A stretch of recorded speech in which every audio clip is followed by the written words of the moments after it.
estamos en una nueva entrega de Juris al Paso y tenemos un invitado muy especial, abogado litigante, el ejercicio de la profesión, doctor Leonardo Bruno. Hola. ¿Cómo ¿Cómo estás? estás? Buenas tardes. Buenas tardes. Noelia, ¿cómo estás? Buenas tardes, ¿qué tal? ¿Todo bien? Acá andamos. Bueno, de nuevo retomando un poco también la parte del ejercicio profesional diario, la verdad que los últimos capítulos de Yuri la verdad que nos llenaron de satisfacción también porque hemos tenido una evolución de todos los colegas en cuanto a lo que es la calidad académica y todo lo que, por supuesto, esta provincia nos nutre y nos da diariamente para formarnos y también mantener un diálogo constante entre los abogados que nos dedicamos, abogados y abogadas, por supuesto que nos dedicamos a las distintas ramas de la profesión, también ejercemos el rol desde distintas aristas.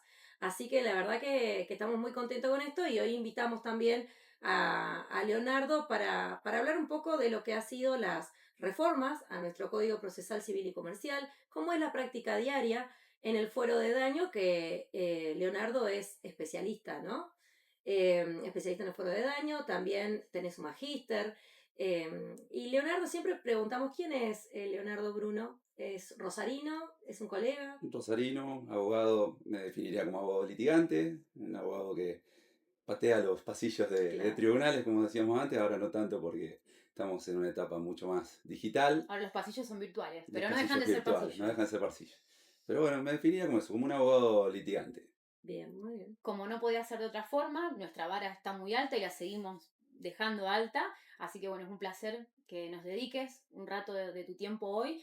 Y algo que estamos haciendo en estos últimos meses es reflexionar un poco con el diario del lunes cómo vemos los fueros en particular, y en este caso vamos a arrancar por el fuero de daños, que es tu fuero, por decirlo de alguna forma, a 10 años de la sanción del Código Civil y Comercial, que ha traído muchos cambios en esta materia. Después podemos sumar, obviamente, como vamos a sumar, como decía Yamila recién, la unipersonalidad del fuero.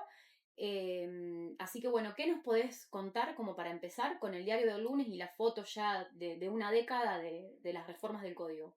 Y el fuero de daños, estamos en un periodo de transición, ¿no? A raíz de las reformas que se van implementando progresivamente, de las reformas sancionadas, a partir del mes de diciembre con la modificación de los tribunales colegiados a unipersonales y ya más recientemente con la transformación de los juzgados de circuito a distrito. Y la realidad es que para entender por ahí algunos de esos cambios tenemos que entender de dónde venimos, ¿no? De cómo está diseñado nuestro sistema, que de alguna manera podría decirse que es atípico, ¿no? Es un sistema donde esta idea de tener todo lo extracontractual en un foro específico, digamos, con tribunales específicos de eso, no es algo que haya sido replicado muy frecuentemente en otras jurisdicciones, digamos, no solamente a nivel nacional, sino tampoco a nivel provincial, digamos. Estos juzgados, digamos, con competencia específica en la contractual los encontramos en Rosario y en Santa Fe, digamos, no en el resto de las provincias. Y que la colegiatura, el ser colegiado de 3, tampoco dio tan buen resultado ni en familia ni en daños. Nos encontramos con dos atipicidades, digamos. Uno es un fuero específico para lo extracontractual y otro diseñado, digamos, inicialmente como un tribunal colegiado de instancia única, digamos. Esa sí fue desde el comienzo la idea de estos tribunales, de que sea realmente, digamos, una instancia que no dé lugar a una apelación o que, digamos, tenga un recurso muy hermético, de muy difícil acceso, similar a un recurso de inconstitucionalidad. Y lógicamente eso nos ha dado a nosotros una práctica distinta a lo que vemos en otras jurisdicciones. Sumado a que a raíz del cambio, digamos, de la reforma en el Código Civil y Comercial de la Nación, que de a poco fue desvaneciendo las diferencias que había en el viejo código entre la responsabilidad contractual y extracontractual, hace que ya desde hace mucho tiempo venga con un cierto cuestionamiento, o por lo menos que esté arriba de la mesa a discutir si específicamente, digamos, la responsabilidad extracontractual puede seguir siendo sostenida como tal, digamos, o ya tendríamos que hablar, digamos, de la responsabilidad en términos más generales. Pero bueno, hoy por hoy, digamos, estamos atravesando un periodo de adaptación, si se quiere, digamos, porque las reformas, si bien, digamos, ya tenemos un cierto transcurso de tiempo, todavía estamos adaptándonos al cambio. Como todo cambio, trae aparejada algunas resistencias, exhibe algunas deficiencias también. Estamos muy acostumbrados que los cambios en la justicia de Santa Fe y nacional se van haciendo camino al andar. Hay muchas Claro. cuestiones que se van solucionando o que se van perfeccionando con el camino. Y bueno, siempre estamos con la expectativa de que a largo plazo o a mediano plazo podamos decir, bueno, la reforma fue algo positivo, sobre todo para el ejercicio diario de la profesión. Y ahí hay una parte también, un título importante que vos dijiste recién, que es el tema de la terminología, ¿no? Hoy creo que estamos un poco más formados como para repensarnos ciertos títulos. Me quedo con la parte que dijiste, no sé si no es necesario repensar una responsabilidad más amplia, ¿no? En términos de responsabilidad más amplia que extracontractual. Bueno, algunos que dedicamos a otro fuero tenemos algunas instancias donde se ha utilizado la palabra vulnerabilidad o vulneración cuando es mucho más amplia y más abarcativa, digo, como para segmentar, digamos, ¿no? Creo que hay momentos de repensarnos cómo usamos las palabras cuando el efecto de esos juzgados, secretarías y demás va a tener impacto en lo económico y en la vida de la gente, ¿no? Así que creo que es crucial en eso también. Y además, sumado a esto que dice Yami, también el fuero de daños, ahora yo que me dedico más a lo laboral, con el tema de la reforma de la ley bases, ahora todos de alguna forma y todas tenemos que estar bastante más instruidos, ¿no? Porque ahora es un recurso y diría que el recurso más válido, el que tenemos más a mano para hacer algunas justificaciones cuando quedamos enmarcados dentro de lo que es la ley bases. Particularmente con respecto a esto, digamos, yo creo que el hito, lo que ha cambiado nuestra forma de pensar ha sido el derecho del consumo.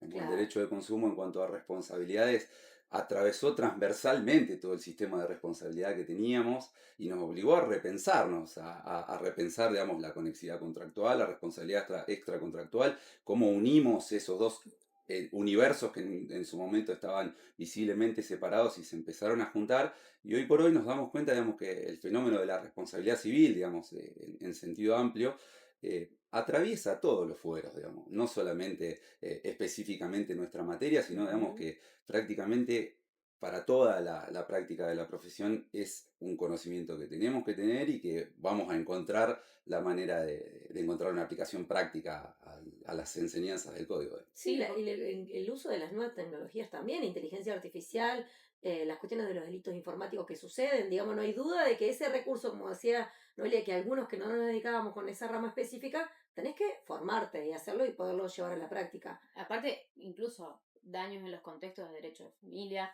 en el contexto de derecho laboral, en el contexto de consumidores y usuarios. Sí, sí. De repente todos tenemos que empezar a estudiar, porque antes decíamos derecho de daños, accidentes de tránsito. Parecía que no había Sí, sí, otra total, forma total, y de total. repente ahora es la rama que le ha llegado más su momento de... Es que el accidente de tránsito siempre ha sido la vedette, si se quiere, de la Sí, responsabilidad claro, civil, claro, digamos, sí. quizás también, digamos, por una cuestión de cotidianidad, de masividad, siempre fue lo más común para referir, para tratar de dar supuestos, digamos, y ejemplificaciones, pero obviamente, digamos, todo el sistema de responsabilidad civil es muchísimo más amplio y excede notoriamente, digamos, el campo de aplicación de específicamente los accidentes de tránsito, sin dejar de tener en cuenta que, como te decía, por una cuestión de masividad y de habitualidad, digamos, es quizás un suceso jurídico que más se repite cotidianamente, digamos. Es difícil pensar en otra situación más cotidiana en cuanto a responsabilidad civil que un accidente de tránsito.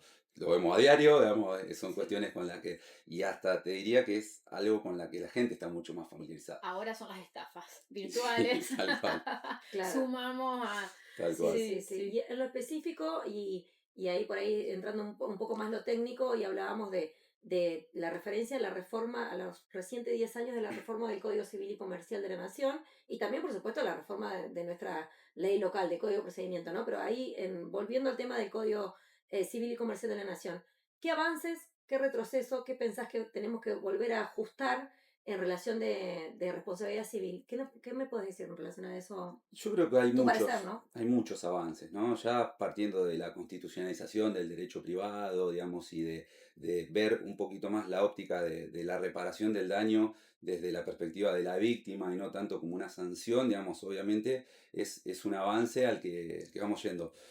Creo que siempre la deuda pendiente termina siendo cómo llevamos eso a la vida diaria de las personas, ¿no? Digamos, cómo llevamos la norma, que creo que está bastante completa, que está bastante, digamos, tiene un contenido, un componente muy, muy profundo, cómo lo podemos llevar a un ejercicio, digamos, cómo podemos hacer que esa reparación plena, que suena tan lindo, digamos, en el Ujú. articulado, efectivamente se lleve al momento de dictar una sentencia, al momento de decir, bueno, lo que le corresponde a Juan es esto, Claro. digamos. Esa es la parte más difícil. Obviamente, siempre la realidad es mucho más compleja, digamos, que lo que refleja una norma, pero creo que los avances a nivel normativo son muy interesantes, digamos, y vamos por el camino correcto y seguimos, creo que todos los operadores de la justicia todavía con un poquito de una deuda de poder llevar eso de una forma más concreta a la percepción de la gente, digamos, ¿no? Que a nuestra opinión como corporativa, podríamos decir. Entiendo, entiendo. Por ahí una de las críticas que se le daba en su momento al Código Civil y Comercial de la Nación era como un poco el origen, decir, bueno, escrito por jueces, ¿no? En su mayoría, en esto de, vimos no solamente en lo que es la constitucionalización del derecho privado, sino también en la permeabilidad de un montón de normas procesales, que en realidad, bueno, técnicamente sabemos que son de las provincias. Eso vos, ¿cómo lo viste, sobre todo en materia de prueba, de presunciones, de indicios? ¿Vos crees que eso como fue igual o si realmente se tradujo en esto que vos decís, bueno, no, llegó el momento de pensar a quién hay que reparar? Bien. Creo que en realidad, digamos, el código intentó dar algunos lineamientos generales, digamos, que quizás intrometiéndose en incumbencias que no eran propias, pero insisto, creo que después, digamos, en el funcionamiento diario, creo que esa intromisión, digamos, no lo veo como algo muy negativo, no creo que haya pasado, digamos, que en algún lugar específicamente en virtud de esas normas no se hayan aplicado disposiciones locales, digamos. Pasa un poquito también, yendo un poquito más para el ámbito local, ¿no? Digamos, con el tema de la reforma que implementaron ahora, digamos, de pasar tribunales colegiados a unipersonales, creo que es un poco como sincerar, digamos, algo que terminaba pasando en la práctica, digamos, que era un tribunal que en la práctica funcionaba bastante poco como colegio, digamos, que estaba muy influenciado por la opinión del juez de trámite y que en definitiva era el que llevaba adelante el proceso y el que terminaba haciendo predominar su opinión por sobre la colegiatura. Entonces, insisto, digamos que creo que tiene mucho más importancia la ejecución, digamos, en la Ujú, práctica, sobre todo nosotros que lo vemos siempre desde la perspectiva del abogado litigante, digamos, de la Ujú. perspectiva del derecho vivo, que es, digamos, la jurisprudencia y cómo es el desarrollo de los procesos. y en este andamiaje de, bueno, Código Civil y Comercial, con estas particularidades, reformas procesales que se fueron dando y demás, protocolo de oralidad. Bien. ¿Cómo fue?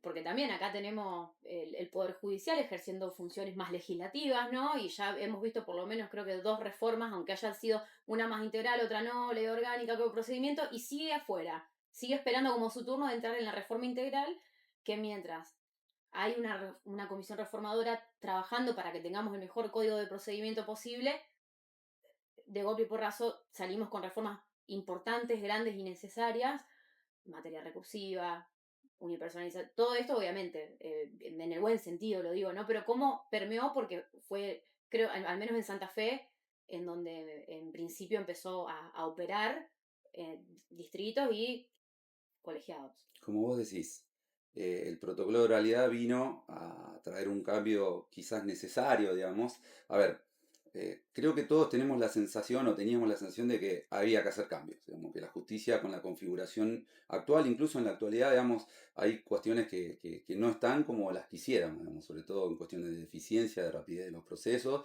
sin perder, digamos, las posibilidades de defenderse correctamente, digamos, de no afectar derechos adquiridos. Pero, digamos, a nivel institucional, que todos estos cambios se vengan realizando a través de acordadas de corte, digamos, de cuestiones, no a través de modificaciones legales, digamos, realmente nos trae, digamos, a los abogados que ejercemos la profesión bastantes dolores de cabeza, digamos. Hoy por hoy, lamentablemente, podríamos decir que un abogado en Santa Fe difícilmente podría litigar conociendo el código procesal únicamente. Y eso nos conlleva a una gran dificultad, digamos, lo hace muy complejo, digamos, sobre todo a veces cuando enseñamos a los chicos en algunos cursos, es difícil explicarle, bueno, este es nuestro código, dispone de un cierto proceso, pero no se aplica tanto, entonces tenemos que ir a ver esto y esto, y las caritas, digamos, son como, che, pero entonces, no es tan fácil, digamos, no podemos ir solamente ahí, tenemos que estar estudiando otros elementos, entonces... eh, si se quiere de fondo, está bueno que se apliquen y está bueno que se empiecen a buscar soluciones porque son necesarias y porque hay que buscarlas, pero creo que sería mucho más prolijo, digamos, y nos facilitaría mucho más la vida que se haga a través de los medios institucionales correspondientes, ¿no? Porque después, la realidad es que también con el protocolo ha pasado, da lugar a que su instrumentación o su implementación también quede sujeta a la interpretación que le da cada juzgado. Entonces, por cada juzgado tenemos una suerte de proceso distinto, Sí, claro. digamos. Nos ha pasado, digamos, creo que el protocolo era bastante claro en cuanto a su implementación, pero bueno, algunos juzgados eligieron, bueno, previo a la audiencia de proveído de pruebas, vamos a hacer toda la parte de informativa. Otros notificaban directamente a los peritos y los llamaban, entonces eso generaba que acepten el cargo inmediatamente. Otros decían, no, hay que notificarlo por cédula como veníamos haciéndolo hasta ahora. Entonces, esa parte de implementación, digamos, vuelvo a repetir, digamos, en el día a día del ejercicio de la profesión nos trae bastante dolor de cabeza porque nos obliga a estar aprendiendo o entendiendo cuál es el librito que tiene cada uno de los juzgados. Por ahí nosotros siempre decimos que, bueno, sobre todo siguiendo los avances y para los que siguen y los que ya están, y que, bueno, una cuestión generacional también, ahí al medio, decimos las reformas, está bueno y estaría buenísimo, de paso, con esa descontracturación, lo voy a decir, digamos, el hecho de que esté integrada por las personas, por supuesto, y los profesionales, personas no, porque no es personal, pero los profesionales que claramente ejercen un control jurisdiccional y también ordenan un poco lo que es el proceso, pero también por los abogados, ¿no? Sí, Los que por ejercemos la supuesto. profesión, porque ahí es del otro lado del mostrador, ¿no? Es integrar el mostrador, en vez del mostrador poner una mesa. A veces decimos un poco configurativamente, en vez del mostrador poner una mesa. Digo, yo creo que ahí eso hablaría de un avance que nos beneficia a todos, tanto a los operadores del sistema, abogados también, pero lo ven desde otro lugar, como nosotros que estamos en distinto espacio, en otro lugar, donde podemos llegar a tener en esta visión que vos estás marcando. Mirá, algunos juzgados dicen que hay que notificar por cédula, el juzgado de la puerta de al lado, no el del otro edificio, el de al lado, el de la puerta de al lado nos está diciendo que nos llama por teléfono para darle celeridad, Tal porque cual. justamente el protocolo es oralidad, implica celeridad, implica, lo cual está muy bueno.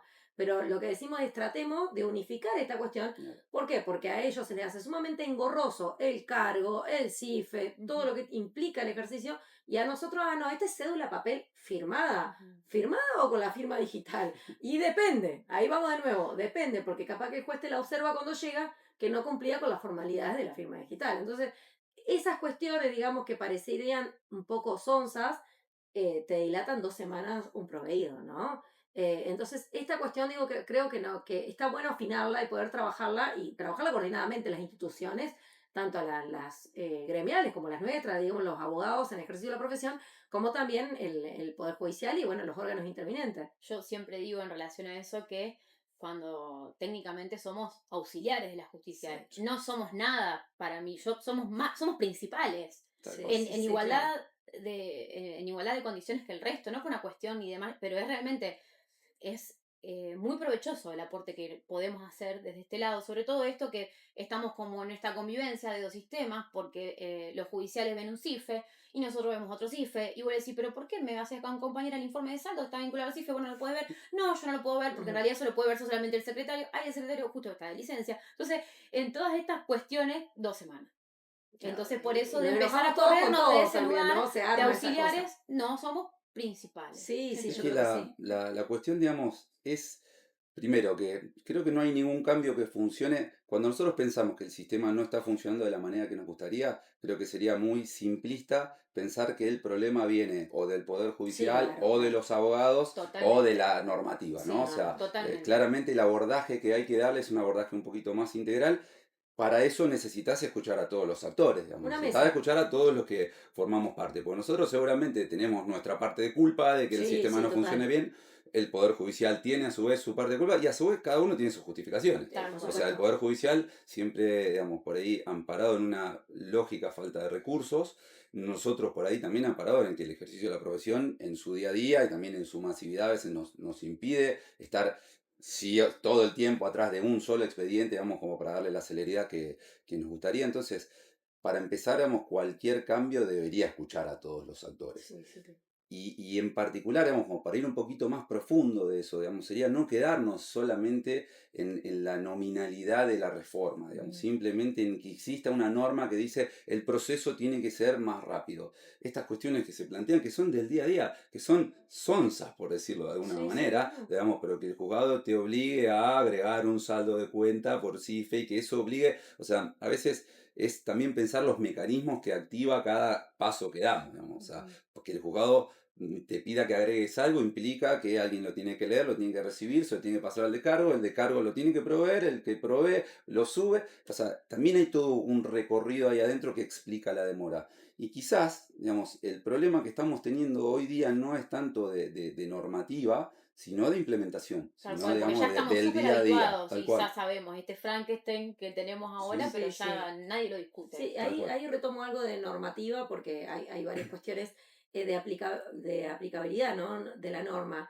Hay un tema que siempre está en boga en relación a lo que es la responsabilidad, el fuero de la responsabilidad contractual, el tema de las mediaciones, ¿no? Las mediaciones como medio alternativo de resolución de conflictos, que es lo que es. ¿Considerás, cómo la ves en el fuero extracontractual? Es la primera pregunta. Y la segunda sería si consideras que la mediación en sí, como método o como forma de ejercicio de la mediación, requiere algunos ajustes, modernización. Me gustaría saber tu opinión al respecto. Yo creo que en particular, digamos, a ver, en una justicia colapsada, cualquier tipo de medio alternativo de resolución del conflicto y en una sociedad también tan conflictuada, digamos, Totalmente. todo método que intentemos para evitar, digamos, que un conflicto escale a un nivel judicial, digamos, con todo lo que eso conlleva, que ha sido muy efectivo en otros lugares, digamos, requiere que por lo menos amerita que se le dé, digamos, un lugar. Creo que en realidad en la experiencia particular, digamos, sobre todo en la provincia de Santa Fe, no está teniendo, o por lo menos desde el punto de vista de los abogados litigantes, no está teniendo el resultado para el cual fue diseñado o el resultado querido. Digamos. Creo que requeriría algún tipo de modificación o retoque para intentar volverlo realmente un medio más efectivo de resolución de conflictos. En lo particular, digamos, en el foro extracontractual, acá en Rosario, que nosotros hemos quedado exentos, digamos, ahora, digamos, en forma total, antes, digamos, teníamos la parte de los juicios ante los colegiados extracontractuales no pasaban por mediación, los de menor cuantía que iban a circuito sí, pero digamos, particularmente en nuestra materia, es una materia que está muy acostumbrada a lo extrajudicial, digamos, porque estamos muy acostumbrados a presentar reclamos a aseguradoras y a tratar a una suerte de agotamiento de una Sí, vía sí, una negociación, administrativa, una a conciliación, una una mediación en negociación, sí, claro, por lo cual, también. digamos, la mediación muchas veces terminaba siendo simplemente como una instancia formal en la que se iba simplemente a firmar un acta para cumplir con esa formalidad y ya poder, digamos, iniciar la vía judicial, por lo cual, digamos, eh, a nivel general creo que no ha tenido, digamos, la acogida que se esperaba y en materia extracontractual creo que hubiera sido, por eso, digamos, creo que se retrasa también su implementación, creo que hoy por hoy no sería una herramienta muy útil, por lo menos como está formulada Claro, actualmente. claro, seguramente exige reajuste. Hoy hablábamos más temprano de esta situación de estas, sí, en la práctica diaria de reajustar ciertos mecanismos y formas, porque lo que no está, lo que no se discute es la figura en sí, ¿no? Tal cual. El sistema alternativo todos coincidimos, digamos, sino que volvemos un poco al punto que hablabas hoy de la forma en la que le aplicamos, en la forma en la que le aplicamos, porque yo no creo que a nadie, tanto a la persona que vaya a hacer una mediación como a los abogados que estamos solicitando un proceso de mediación, queremos ir solamente a firmar un acta para poder No, acceder a no, la justicia. Yo creo que eso Ni es, tampoco el queremos mensaje ir es al muy tribunal malo. para estar 3, 4, No, 5 años, no, como por ahí no, creen, no, no, que no. ustedes solamente quieren litigar. No, en No, realidad no, la verdad hay que que no, agotar no, todo lo que se no. pueda. Esas sombras no, hay que quitarlas de cualquier lugar, digamos, ¿no? Creo que la forma sí deberíamos poder trabajar en una mejora, como siempre, ¿no? Hoy hablábamos también, Noelia, de esta cuestión de las, las denominaciones que a veces suele suceder, últimamente fue en el fuero laboral de, La industria del bueno, juicio. de la industria del juicio. No, Que también obviamente hablamos de acá eso. yo, industria del incumplimiento, ¿no? sí. Claro. Pero cada fuero tiene su fantasma y en materia de daños es inevitable que no hablemos de algo que lesiona al ejercicio profesional digno de una manera muy terrible y a todos y todas nos salpica lamentablemente, ¿no? Que es el tema del caranchismo. Eh, que para mí con el tema de la tecnología, esto que hablamos hoy de las etapas y todo, está mucho más facilitado que antes. ¿Cómo lo ves vos desde tu lugar? Es un problema, digamos, Desde siempre lo fue que nos igual, no aqueja desde hace vamos, mucho sí, tiempo, sí, quizás sí. como vos decís, hoy por hoy, digamos, con esta cercanía que nos da la comunicación, esta facilidad de por WhatsApp poder conectarnos con cualquier persona de manera inmediata, hace que el problema por ahí esté un poquito más visible o sea un poquito más complejo, digamos, de abordar que antes. La captación de clientes siempre ha sido un tema conflictivo, digamos, dentro de la profesión, digamos, yendo desde posturas un poquito más conservadoras y tradicionales a posturas más actuales, digamos, que intentan nuevos canales de llegar a la gente. Dentro de eso, digamos, que serían las vías, yo creo que legales, por decirlo de alguna manera, o aceptables, digamos, hay un método de captación que creo que en gran parte, digamos, es causal del desprestigio que a veces tenemos como profesionales y que termina afectando, digamos, a todo el fuero, porque la realidad es que cuando alguien dice que se dedica a accidentes de tránsito, es inevitable que piensen como que acá hay algo Sí, raro. sí, claro. Entonces, digamos, por ahí esa, Se imaginan repartiendo tarjetas en la puerta del hospital, digamos. digamos, sí, O cosas peores. yo creo que el caranchismo, digamos, es ya una cuestión ya no solamente de captación, sino por ahí a una cuestión ya más vinculada casi a delitos, digamos, penales, digamos, porque tiene que ver por ahí ya con ciertas estafas, o por lo menos un abuso de confianza, digamos. Creo que se podría hacer bastante más, sobre todo a nivel de colegio, digamos, para intentar, digamos, erradicar este tipo de actividades. Difícilmente se puede erradicarlas del todo, pero sí por lo menos reducirlas y por lo menos generar, si no es, digamos, para adentro, para lo interno, sí para el afuera, una campaña de concientización para la gente de que realmente la figura del abogado tiene que ser una figura de confianza.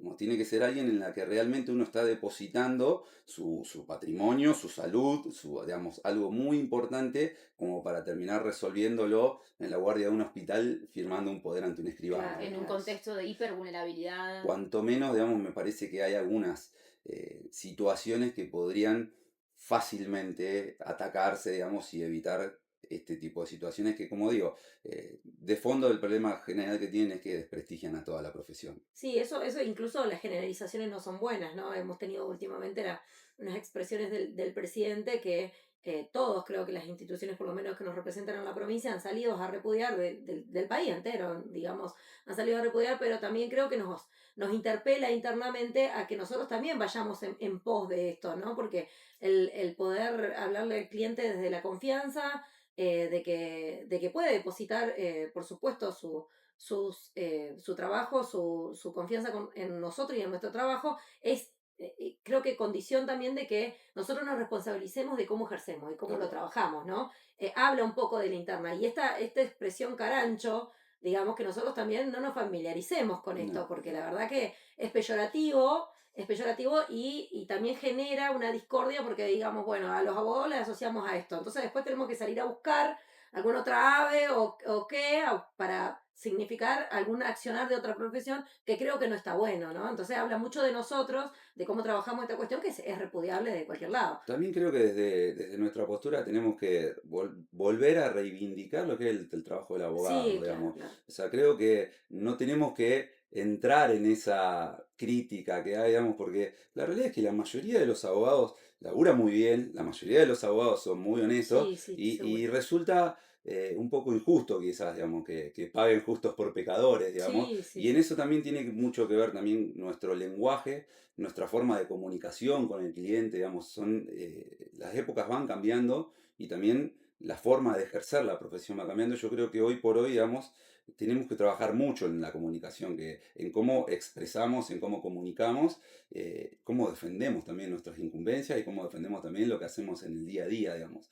Y me parece que eso es muy, muy importante, digamos, para no terminar cayendo, como vos decís, en un simplismo o poniendo a todos en la misma bolsa, cuando la profesión no solamente, digamos, que es una profesión más que digna, sino que es necesaria. Digamos, Sí, no, no, no hay duda. No, no hay justicia posible sin abogados que la ejerzamos, digamos, ¿no? Eso no hay duda. Ahí, volviendo un poco a lo técnico, Leo, porque te decimos Leos, leo un poco a lo técnico, la reforma del Código Procesal Civil y Comercial, sí, la cuestión recursiva. Hoy debatíamos un poco de una experiencia que tuvimos en relación a los plazos y demás, porque aprendemos los abogados, pero también los jueces en la interpretación y en el librito, tal ¿no? cual. ¿Qué consideras vos que ha sido como el hito más importante y en la práctica nos atraviesa totalmente? ¿Y qué ha Porque cambiado? tal cual, ahora como dice ella, tengo que meter una apelación. Bueno, pero ¿cuál es la naturaleza jurídica del acto que tenés que apelar? Porque vamos a ver si tenés 10 o Tal cual, 20. Bueno, tal cual. claro, toda esa cuestión es... Por empezar, digamos, en lo extracontractual estamos atravesando, como decíamos antes, un periodo de transición y de cambios, porque nosotros teníamos una figura recursiva, como decíamos antes, muy hermética, muy cerrada, similar, digamos, que era el RAE, similar a un Ujú, recurso extraordinario, digamos, ujú. muy difícil de sortear, digamos, con Había que condiciones. darlo todo con el RAE. Era muy difícil lograr la admisibilidad por Sí, parte de primera instancia, Ujú. ante el rechazo, la denegación, era difícil que nos abran la queja, entonces estábamos realmente, digamos, ya con un consenso de que las sentencias de los tribunales colegiados eran prácticamente sentencias definitivas. Hoy se nos abre otro camino, digamos, que es la posibilidad de acceder a un recurso ordinario, digamos. Eso nos trae aparejada dos situaciones. Uno, que tenemos cambios, digamos, en el modo de presentación y en los plazos de presentación del recurso, digamos, aplicable a todo el sistema, no solamente a lo extracontractual, pero en particular también nos trae otra situación, digamos, que nos genera un poquito de incertidumbre y expectativa, que es que las cámaras, digamos, que las alzadas se van a tener que empezar a expedir sobre cuestiones a las que no le llegaban no casi llegaban nunca. antes, digamos. Antes, digamos, llegaban cuestiones muy específicas y hoy por hoy van a llegar cuestiones ordinarias, es decir, vamos a conocer su opinión sobre cuestiones relativas a hechos, a interpretación de la prueba, a cuantificación del daño, a actualización de sumas de dinero otorgadas, digamos. Entonces, todo eso nos genera una cierta expectativa por decir, bueno, vamos a ver qué empieza a decir la Cámara, qué criterios Ujú, empieza a bajar también para trabajar con respecto a eso. Y con respecto al régimen general, digamos, ujú. también estamos ante una situación, digamos, si se quiere, de cierta incertidumbre con respecto a algunos plazos, que es muy importante sobre todo por el derecho que está en juego, digamos, que es la posibilidad de acceder a una revisión de la instancia. Mm. Entonces, esa incertidumbre de decir, che, ¿qué plazo tengo que aplicar? ¿Son 10 días? ¿Tengo 20? ¿Va fundado? ¿Qué pasa si no lo Sí. fundo? Digamos, se me declara desierto el recurso, me dan la posibilidad de rectificar, digamos, el acto que yo presenté, me dan un plazo para que yo pueda cumplimentar con eso. Bueno, hoy por hoy, digamos, es lo que tenemos arriba de la mesa, lo que nos está generando un dolor grande de cabeza. Yo creo que en esto tiene que primar el sentido común. A ver, eh, en la instancia recursiva creo que ante la duda, ante la incertidumbre, ya no ante un error técnico del abogado, ante una incertidumbre que es general en un foro, si nosotros nos ponemos a hablar de un tema y no hay certeza entre nosotros o entre un grupo grande de gente, digamos, quiere decir que hay algo en la norma que no está claro. Y si no está claro, creo que lo más lógico es, digamos, tender a darle, digamos, una mayor amplitud hasta que se aclare al 100%, digamos, y que se pueda ejercer, digamos, porque obviamente el derecho de recurrir es parte del derecho de defenderse, digamos, es un derecho constitucional que tenemos de ejercer adecuadamente la defensa, entonces yo creo que ante la duda o ante, digamos, la incertidumbre que hay con respecto a la aplicación del plazo, creo que los juzgados tendrían que ser un poquito más amplios, digamos, al momento de receptar los recursos, digamos, y permitir que se puedan digamos, interponer en tiempo y forma. Claro, claro, es muy bueno. Leo, nosotros cuando vamos cerrando las entrevistas, siempre les pedimos que le dejen un consejo a los colegas y las colegas que quieran dedicarse en este caso a lo que es el derecho de daño. ¿Qué les podrías decir a un colega que está en sus primeros años de profesión, que está viendo si hace especializarse en eso o no, o que lo hizo llevó adelante un caso, le gustó, le pareció rentable, quiere apostar? ¿Qué consejo le podés O a dar? los que ya estamos en marcha, pero ahí vienen los cambios. Tal cual. Están los cambios que nos atraviesan y decir, bueno, el protocolo de legalidad yo vengo ejerciendo hace tantos años y esto la verdad que no. ¿Qué mensaje podríamos dejarnos? Creo ¿Podrías que dejarnos? a nivel general, ¿no? Sí, Debe haber claro. pocas profesiones tan complejas de ejercer como la nuestra. Por la cantidad, por el cúmulo de habilidades que uno tiene que adquirir para considerarse un buen abogado, digamos. Tenemos que ser de a rato psicólogos, Sí, de a claro. rato economistas, digamos, excede mucho el ámbito técnico jurídico para el que en primer lugar nos preparamos.